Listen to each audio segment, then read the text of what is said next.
Hello viewers, in today's video I'm gonna show you how to remove account from account list on Instagram. So first of all, open Instagram account. Now I am showing a simple method, so follow my all process carefully.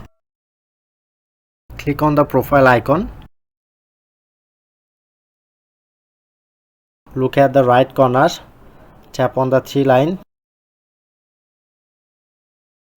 settings and privacy.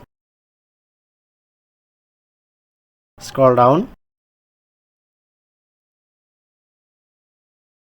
and click on log out all account.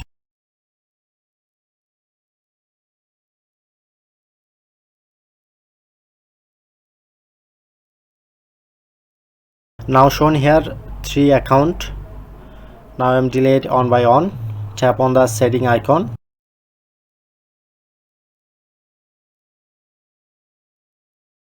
Click on,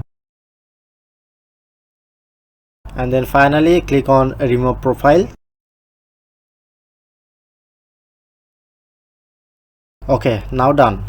That's how you can do it. If in this video helpful, please hit the like button and subscribe our tutorial river channel for more video.